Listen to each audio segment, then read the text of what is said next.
കാണാതായപ്പോ ഞാൻ കരുതി നീ പതിവുകളൊക്കെ തെറ്റിച്ചു. സാരമില്ല, നീ പോയാലും അമ്മ ഇവിടെ ഉള്ളപ്പോ എന്റെ പതിവുകളൊന്നും തെറ്റില്ല. എന്തു പറ്റി എന്റെ കേളമ്പാറ്റയ്ക്ക്? എന്നെ ഒരു നരകത്തിൽ നിന്ന് രക്ഷപ്പെടുത്തുകയാണെന്ന് അഭിമാനിക്കുന്നുണ്ടാവും അല്ലേ പ്രവേട്ട? ആ, ഇല്ല അതില്ല. രക്ഷപ്പെടുകയാണെങ്കിൽ അത് ഈ വീട്ടിൽ ഒരാളോടൊപ്പം ആയിരിക്കുമെന്ന് കുറെ ദിവാസ്വപ്നം കണ്ടു. അത് വിട്ടിത്തുവയല്ലേ പ്രവേട്ട?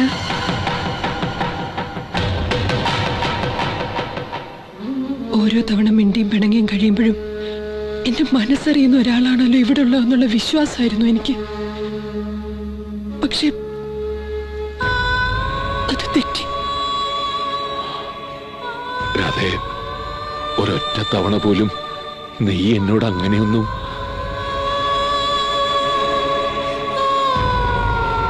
പറഞ്ഞു ഒരുപാട് തവണ, പക്ഷെ അതിന് ശബ്ദം ഉണ്ടായിരുന്നില്ല. അത് കേട്ടിരിക്കുമെന്ന് വിചാരിച്ച് ഞാൻ വിട്ടിയായി. വീട്ടുകാര്യത്തിലായാലും നാട്ടുകാര്യത്തിലായാലും പ്രഭേട്ടൻ അവനോനെ തന്നെ കാണാറുള്ളൂ. അതുകൊണ്ട് മറ്റുള്ളവരെ തിരിച്ചറിയാനാവില്ല ഒരിക്കലും.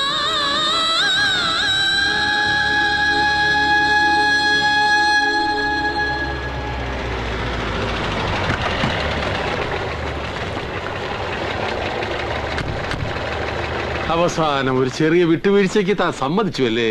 സന്തോഷം. കണ്ടേ, ആകാശം കൊടുക്കും. മാഷേ, ആ പൈസയും മേടിച്ചു. എന്റെ പണം കൈകൊണ്ട് തൊട്ടാൽ അശുദ്ധമായി എന്ന തോന്നല് വേണ്ടാഞ്ഞിട്ടാവും. ചണ്ടേ, മാഷയുടെ കൊടുക്കും. മാഷേ, ഇനി എല്ലാവരോടുമായി എനിക്കൊരു കാര്യം പറയാനുണ്ട്. കാലങ്ങളായിട്ട് ഞാൻ ഈ പഞ്ചായത്തിന്റെ പ്രസിഡന്റാണ്. അഴിമതി ഒരുപാട് ചെയ്തിട്ടുണ്ട്. കാശുണ്ടാക്കാൻ പല നക്കിത്തുരവും കാണിച്ചു.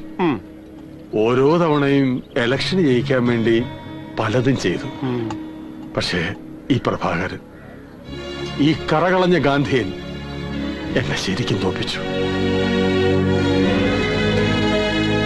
അതേ പ്രഭാകര, കയ്യിലുള്ള ഒരു തുണ്ട് ഭൂമി പോലും മറ്റുള്ളവർക്കായി വിട്ടുകൊടുത്തിട്ട് തെരുവിലേക്ക് ഇറങ്ങിപ്പോയാലുള്ള ഈ മനസ്സിന്റെ വലിപ്പം ഞാനിപ്പോഴറിയില്ല. അതുകൊണ്ട് ഞാനിപ്പോ പ്രഖ്യാപിക്കുന്നു, ഇനി തോന്നൂർക്കര ഗ്രാമപഞ്ചായത്തിനെ പ്രഭാകരൻ നയിക്കും. ഞങ്ങൾ ഭരണപക്ഷവും പ്രതിപക്ഷവും പ്രഭാകരനെ സപ്പോർട്ട് ചെയ്യും. അടുത്ത പഞ്ചായത്ത് മീറ്റിംഗിൽ പ്രഭാകരനായിരിക്കും ഈ പഞ്ചായത്തിന്റെ പ്രസിഡന്റ്. വേണ്ട അവറാച്ച, അവറാച്ചന്റെ മാറിയ മനസ്സുണ്ടല്ലോ, അത് തന്നെ ധാരാളം. ആയിക്കോട്ടെ, എന്നാൽ നീ എന്നോട് ക്ഷമിച്ചു എന്ന് പറയണം. ആ ഗ്യാപ്പിൽ എന്നോടും ക്ഷമിച്ചു എന്ന് പറയണം. ചിരിച്ചു ചിരിച്ചു. അപ്പൊ ക്ഷമിച്ചു എന്ന് ഉറപ്പായി. അതെ അതെ, എന്നാ നമുക്ക് അങ്ങോട്ട് ഒപ്പിട്ടാലോ? അമ്മയും രാധയൊക്കെ അവിടെ കാത്തു നിൽക്കുന്നുണ്ടാവും. മാഷ് അവരെ കൂടി സ്വർണ്ണക്കടയിലേക്ക് പൊക്കോളൂ, ഞാൻ എത്തിക്കോളാം. പ്രഭാകരനെ ഞങ്ങൾ ഡ്രോപ്പ് ചെയ്തോളാം. ശരി മാഷ.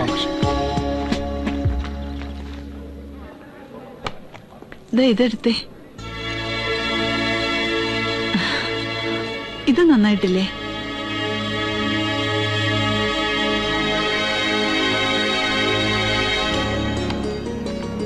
ആഹാ, ഇതുവരെ കഴിഞ്ഞില്ലേ? കഴിഞ്ഞു. കാശ് കൊടുത്താ ഇറങ്ങാം. കൊടുക്കായിരുന്നില്ല മാഷേ? നീ വന്നിട്ടാണെന്ന് കരുതി. ഓ, ബില്ല് എഴുതി. ശരി സാർ, കൊടുത്തിട്ട് വരാം. സാർ, ഓ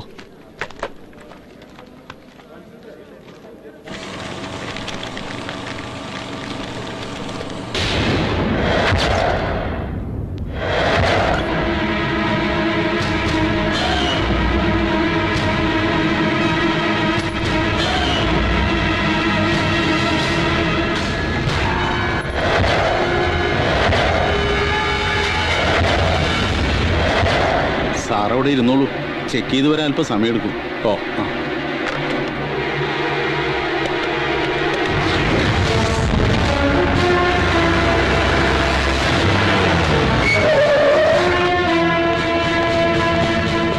ആരാ? ആ സോഫയിലിരിക്കുന്ന ആളാ. ആ പേപ്പർ വായിക്കുന്നത്? അത് തന്നെ. ഓക്കെ.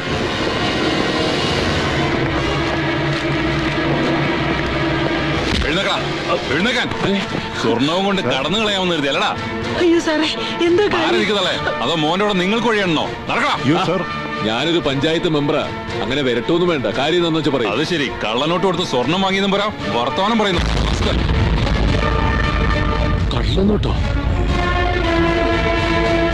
ഇത് എവിടെ നിന്ന് വന്നു നിന്നെ കൊണ്ട് ഞാൻ പറയിപ്പിക്കാം. തൂക്കിയെടുത്ത് വണ്ടിയിലുള്ളൂ.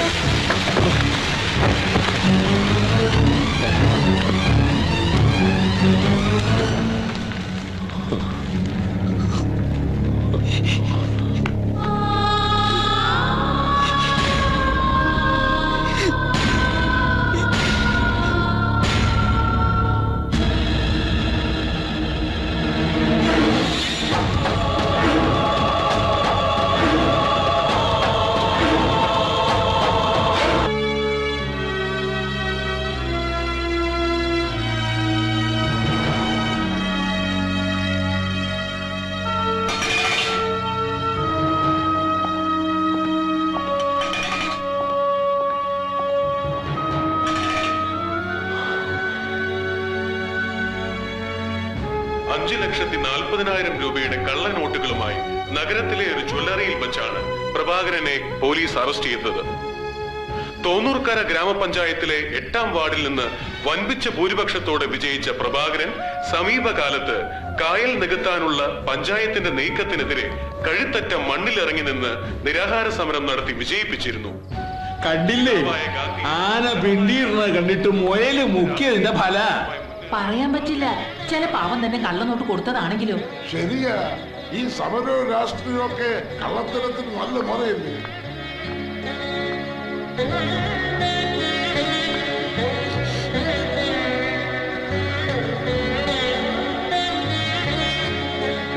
പ്രഭേട്ടനെ അവരാൻ ചതിച്ചത് രഞ്ജിനി, എനിക്കറിയാം. അത് കോടതിക്കും ബോധ്യാവും, ഉറപ്പ്. ഇത് വെച്ചേക്ക്. കുറച്ച് സ്വർണ്ണ നിന്റെ പ്രഭേട്ടം വിചാരിച്ച പോലെ ആയില്ലെങ്കിലും അത്ര മോശമാവാൻ പാടില്ല നാളത്തെ നിന്റെ കല്യാണം. വേണ്ട, ഇനി അങ്ങനെ ഒരു ചടങ്ങുണ്ടാവില്ല. വേണം രാധേ. ചില കാര്യങ്ങൾ ഒരു തവണ മുടങ്ങിയ പിന്നെ ഒരിക്കലും അത് സംഭവിക്കില്ല. പക്ഷെ മോളെ, ഇല്ല, ആരും അറിയില്ല. ഇങ്ങനൊരവസ്ഥയില് നാളെ തന്നെ രജിസ്റ്റർ മാരേജ് കഴിക്കാൻ സുരേഷ് തയ്യാറായില്ലേ? ആ നല്ല മനസ്സിന് മുമ്പില് ഇതൊന്നും ഒന്നുമല്ല. രാധയ്ക്ക് നല്ലതേ വരൂ.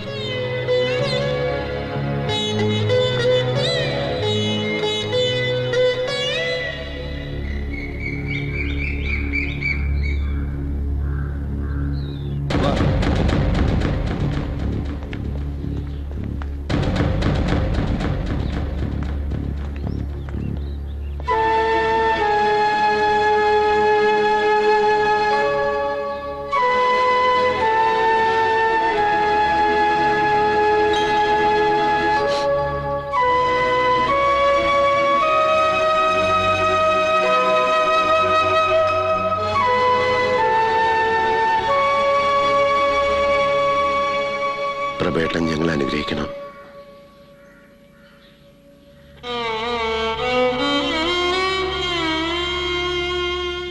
തിടുക്കായി പോയി എന്നറിയാം, എന്നാലും പ്രഭേട്ടൻ വരുന്നവരെ കാത്തു നിൽക്കാറുന്നത്. സാരമില്ല, നന്നായി. ഒരുപക്ഷെ പ്രഭേട്ടൻ പുറത്തു വന്നില്ലെങ്കിലോ? ഇപ്പൊ കുറ്റക്കാരനാണെന്ന് സംശയമുള്ളൂ. നാളെ കോടതി വിധിക്കുന്നതോടെ പ്രഭാകരൻ ശരിക്കൊരു കള്ളനാവും. പിന്നെ ഒരു കള്ളന്റെ പെങ്ങളായിട്ടായിരിക്കും ഇവള് നിന്റെ കൂടെ ഇറങ്ങി വരിക. അതേതായാലും വേണ്ട, ചെയ്തത് നന്നായിടാ. വീട്ടിലായാലും നാട്ടിലായാലും പ്രഭേട്ടൻ അവനവനെ മാത്രമേ കാണാറുള്ളൂ. അതുകൊണ്ട് മറ്റു പലതും പോലെ ഈ ഒരു ചതിയും തിരിച്ചറിയാൻ കഴിഞ്ഞില്ല, അല്ലേ മോളെ?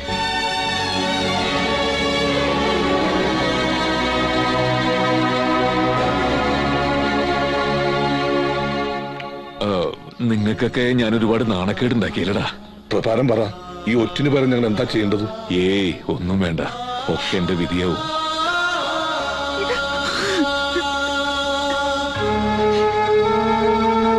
എത്ര വർഷത്തേക്കാ കോടതി ശിക്ഷിക്കാന്നറിയില്ല. പക്ഷെ അത് കഴിഞ്ഞിറങ്ങുന്നത് വരെ അമ്മ അവിടെ ഒരു വെറും വേലക്കാരിയെ പോലെ കഴിയേണ്ടി വരും. അത് ഓർക്കുമ്പോഴേ ഉള്ളൂ സങ്കടം.